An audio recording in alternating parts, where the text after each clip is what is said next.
Hey everyone, Micah here with Electrek, and today we're reviewing the Aventon Level electric bike. Let's check it out. To set the stage for what you're looking at here, the Aventon Level is a commuter e-bike that offers way more than you'd expect based on its value level price. First off, let's do a quick spec overview here. The Aventon Level is a level 3 e-bike in the US, meaning it can hit 28 miles per hour or 45 kilometers per hour with pedal assist, or if you're feeling tired and rocking throttle only, you can cruise at 20 miles an hour or 32 kilometers per hour.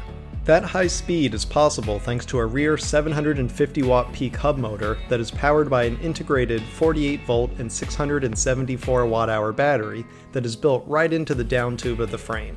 The average range is around 40 miles or 64 kilometers, and here is where the first clue sits about how Aventon is different from most other e-bike companies.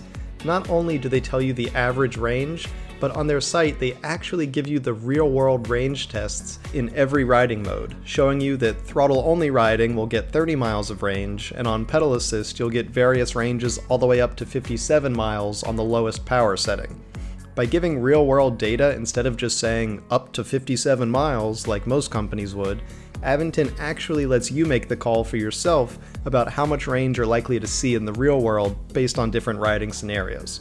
So when it comes to being upfront about range, serious respect there. Alright, so those are the specs. Now let's check out those components. This is a hardtail commuter bike, so no rear suspension, but you do get a 75mm travel spring suspension front fork. For braking, there are a pair of dual piston disc brakes, and as a transmission, you get an 8-speed Shimano Acera. These are not top-shelf parts by any stretch of the imagination, but they're still quite good, especially those hydraulic disc brakes riding on 180mm rotors. And you get that rear rack and dual fenders included as standard equipment here.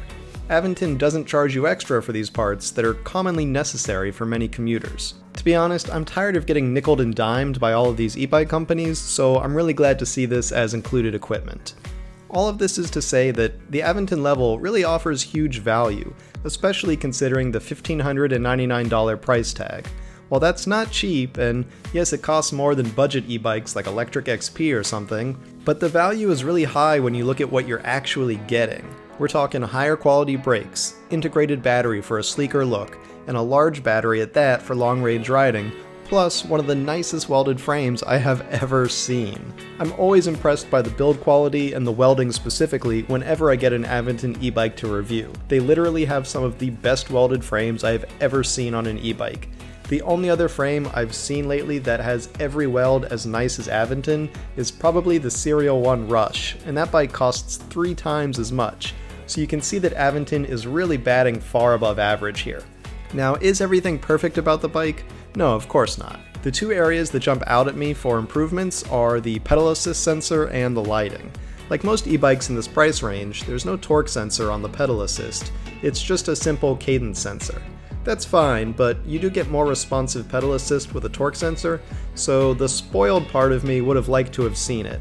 Though I know it's not going to happen at this price tag, and it's probably a worthy trade-off to keep the price tag down. The other area though that I won't excuse them on is the lighting. Did someone forget to install some lights here, folks? I mean, this is a commuter e-bike. What happens at night? Sure, we can all slap on a pair of rechargeable lights ourselves, but not only is that added cost on the end user, but it's also annoying to have to recharge lights or swap out AAA batteries. I always prefer e-bike lights that come with the bike and run off the main pack, so I really wish Aventon would have hooked us up with some LEDs here. But ultimately, that's pretty much my only gripe, which is kind of amazing. At $1,599, this commuter e-bike goes faster and farther than the competition, offers better components, better build quality, and has a nicer design thanks to integrating the battery directly into the down tube instead of just slapping it on top. The bike rides incredibly nicely, it's got a great hybrid position that isn't too upright like a cruiser or too hunched over like a road bike, and it does include those racks and fenders to set you up for commuting right out of the box, so this is still an incredibly high value e-bike in terms of bang for your buck. My few small gripes aside, I take my hat off to Aventon on this one. They nailed it with the Level, and it'd make a great commuter e-bike for just about anyone. Thanks for watching, everyone. We hope you enjoyed that review of the Aventon Level. If you did, why don't you give this video a thumbs up? And don't forget to subscribe so you can check out all of our electric vehicle videos. We'll see you here next time.